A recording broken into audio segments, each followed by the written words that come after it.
खरड़ में एचआरटीसी बस हमले के बाद हमीरपुर पहुंची क्षतिग्रस्त बस। चंडीगढ़ के खरड़ में हुए एचआरटीसी की बस पर हमले के बाद क्षतिग्रस्त बस हमीरपुर वर्कशॉप पहुंची है, जहां पर वर्कशॉप में बस की मरम्मत की जा रही है। वहीं घटना के बाद एचआरटीसी प्रबंधन के द्वारा डीडीएम को पंजाब में भेजा गया है, ताकि बातचीत करके माहौल को सौहार्दपूर्ण बनाने के लिए काम किया जा सके। बता दें कि गत शाम खरड़ के पास हुए हमले में 2 नकाबपोश हमलावरों ने बस पर पथराव व डंडों से हमला करते हुए शीशों को तोड़ा है। घटना के बाद बस में सवार चालक व परिचालक के अलावा सवारियां भी सहमी हुई हैं। बुधवार सुबह एचआरटीसी के डीडीएम राजकुमार पाठक ने बताया कि इस तरह की घटना से सभी सहमे हुए हैं और आज एचआरटीसी के 3 डीडीएम को चंडीगढ़ भेजा गया है, ताकि पुलिस और सरकार के साथ बातचीत करके माहौल को सौहार्दपूर्ण बनाया जा सके। उन्होंने बताया कि एचआरटीसी के द्वारा चंडीगढ़ पुलिस को सूचना देकर एफआईआर दर्ज करवाई है और पुलिस जांच में जुटी हुई है। उसमें सरकार भी स्टेप उठा रही है, लेकिन बाकी हमारा विभाग भी स्टेप ले रहे हैं। आज जैसे रात को हमारे एमडी सर के आदेश हुए थे कि जैसे हमारे एडजॉइनिंग पंजाब से एडजॉइनिंग जो अधिकारी हैं, जैसे DDM Bilaspur, DDM Nalagarh, DDM Una, उनको पंजाब के विभिन्न एरिया में पुलिस और प्रशासन से बात करने के लिए भेजा गया है, ताकि अपनी स्थिति के बारे में अवगत कराया जाए तथा हमारी बसेज के लिए सिक्योरिटी जो प्रोवाइड की जाए। उसमें जो डीडीएम ऊना है वो होशियारपुर जलंधर सेगमेंट में है आज, तथा जो डीडीएम बिलासपुर है वो कीरतपुर से नंगल सेगमेंट में है, तथा जो डीडीएम नालागढ़ है वो कीरतपुर से मोहाली के सेगमेंट में उनकी ड्यूटियां लगाई गई। तो आज वो भी अधिकारियों से, पुलिस अधिकारियों से, प्रशासनिक अधिकारियों से मिल रहे हैं। बाकी सरकार को भी इसके पूरे मामले में जानकारी दे दी गई है। सरकार भी इसके मामले में पूरे कदम उठाए जा रही है, क्योंकि ड्राइवर कंडक्टर की प्रोटेक्शन करना हमारा भी काम है, सरकार का भी काम है। सबसे पहले तो मैं एचआरटीसी कॉम्प्लेक्स में आप आए, आपका हार्दिक स्वागत, धन्यवाद करता हूं। तथा रात की जो गाड़ी हमारी चंडीगढ़ से 6:15 बजे हमीरपुर के लिए चली थी बाय ऊना, उसमें करीब 6:45 बजे के करीब जब हमारे क्रू ने सवारियों को खरड़ बस स्टैंड पे उतारा तथा उसके उपरांत वो चले, जब मेन रोड पे मिलने वाले थे तो एक गाड़ी आगे से पीछे से आती है और उनको हाथ दिया। मतलब हमारे ड्राइवर्स ने जैसे उनकी रिपोर्ट, उन्होंने सोचा कि कोई सवारी आगे जाने वाली है, उन्होंने बस को रोका। तो उस गाड़ी से एकदम 2-3 लोग उतरे, डंडों के सहित उतरे, और उन्होंने एकदम गाड़ी पे अटैक किया। उन्होंने गाड़ी के फ्रंट शीशे को सबसे पहले डैमेज किया और साइड में भी शीशे तोड़ दिए। तो उस बस में केवल 25-26 सवारियां थी इसमें। तो हमारे ड्राइवर्स ने एकदम अपनी मुस्तैदी से गाड़ी को रोके। फिर उसमें जो गाड़ी थी उस पर कोई नंबर नहीं पड़ा गया, क्योंकि उसमें उन्होंने चिप्पी लगा रखी थी। तो फिर उसके उपरांत हमें इन्फॉर्मेशन आई, हमने तुरंत अपने हाई कमान हेडक्वार्टर को, अपने एमडी सर को और हमारे जो सीजीएम चीफ जनरल मैनेजर है हेडक्वार्टर में बैठते हैं, उनको इंटीमेशन दी। तथा साथ में मैंने चंडीगढ़ हमारे क्षेत्रीय प्रबंधक बैठते हैं, उस टीम से बात की तथा वो तुरंत उनको मौके पे भिजवाया। तथा उसके उपरांत फिर पुलिस ने अपनी कार्रवाई की तथा उस पे एफआईआर दर्ज हुई है। तो आगे पुलिस छानबीन कर रही है इस मामले में।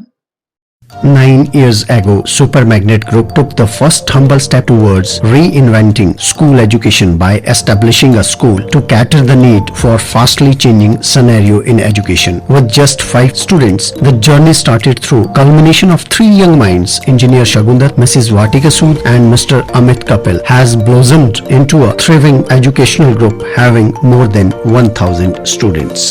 At Super Magnet, we believe that our learners, they are not only children, but they are young adults and they are growing at a very fast rate. We are introducing AI as a part of our curriculum. Super Magnet has helped me to develop my collaboration skills, learning skills and refined set of abilities.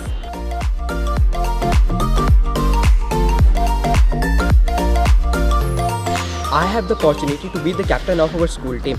At Super Magnet, special focus is given on the sports by our coach. We are creating the environment that will help and encourage our students who think out of the box. We are developing the learning techniques that will help our students to be the change makers and the leaders in the society.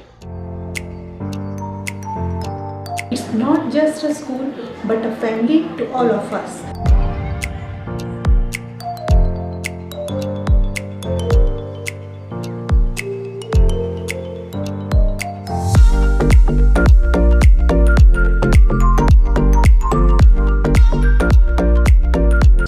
वहीं बस हमले के दौरान बस में मौजूद परिचालक lovely Kumar ने बताया कि खरड़ से सवारियों को लेकर निकलते ही एक जगह पर कार में बैठे हुए 2 लोगों ने रुकवाया और बाद में हमला करते हुए गाड़ी के शीशे तोड़ दिए। उन्होंने बताया कि अचानक ही लोगों ने फ्रंट शीशे पर अटैक किया और बाद में कंडक्टर साइड के शीशों को तोड़ दिया। उन्होंने बताया कि इस हमले में कुछ भी समझ नहीं पाए और सवारियों को बोला कि सीटों के नीचे छिप जाएं ताकि कोई जानी नुकसान ना हो सके। लवली कुमार ने बताया कि कल के घटनाक्रम से बहुत हैरान है क्योंकि चंडीगढ़ को घर मानते हैं और इस तरह का हमला बहुत ही हैरानी वाला है।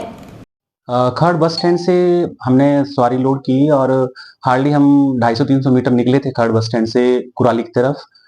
तो वहाँ ट्रैफिक बहुत ज़्यादा था, गाड़ी हमारी 20-25 की स्पीड से निकल रही थी। तो ऑलरेडी वहाँ पे कार के अंदर कुछ लोग थे, वो बस की तरफ आए हाथ देते हुए। हमें इस तरह से महसूस हुआ कि वो शायद कोई पैसेंजर है, क्योंकि कुछ पैसेंजर हमारे फ्लाईओवर के पल्ली साइड भी बैठते हैं। तो वो ड्राइवर साहब की तरफ गए, लेकिन उनका जो एक हाथ में डंडे थे जो उन्होंने पीछे की तरफ रखे थे। जैसे वो ड्राइवर के सामने पहुंचे, उन्होंने एकदम से फ्रंट शीशे के ऊपर अटैक कर दिया। तो वो उन्होंने 6-7 बार फ्रंट शीशे के ऊपर अटैक किया।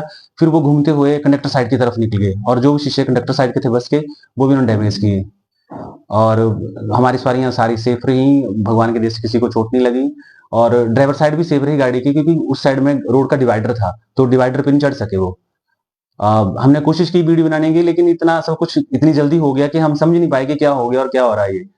फर्स्टली हमने सवारियों को ही बोला कि आप सीट के नीचे झुक जाओ, मे बी इनके पास कोई वेपन या कोई फायर वगैरह की कोई वैसी पॉसिबिलिटी ना हो कि ये फायर कर दें आपके ऊपर। फिर हमने आगे बढ़ के देखा, जो उनकी कार थी उसकी नंबर प्लेट के ऊपर व्हाइट कलर की टेप लगी हुई थी, तो उसका नंबर ट्रेस नहीं कर पाया हम। फिर उसके बाद हमने 112 पे कॉल की, तो जो लोकल पीसीआर थी वो ऑफिसर हमारे पास आए। फिर आगे उन्होंने फर्दर जो भी थी एफआईआर हमारी दर्ज की। देख के चंडीगढ़ को हम अपने घर की तरह मानते थे। अगर हम दिल्ली या हरिद्वार से भी आते थे तो हम जब चंडीगढ़ पहुंच जाते थे तो ऐसा फील होता था कि हम अपने अब घर पहुंच गए हैं। लेकिन कल जो इंसिडेंट देखा तो मैं बहुत हैरान हुआ, बहुत शॉक हुआ कि लोगों के अंदर इतना मतलब इतनी दरिंदा दिली या क्रूरता कैसे है कि उन्होंने बस के ऊपर अटैक कर दिया। हमारी सवारियां अक्सर बोलते हैं कि हमें विंडो सीट चाहिए। जब मैं देखा कि सारे शीशे उन्होंने तोड़े तो सब सवारी एकदम सीट के नीचे घुस गई। तो मेरे को बड़ा फील हुआ कि नहीं, इन्होंने इतने दरिंदा दिली से क्यों अटैक किया बस के ऊपर, इसका मेरे को बहुत फील हुआ।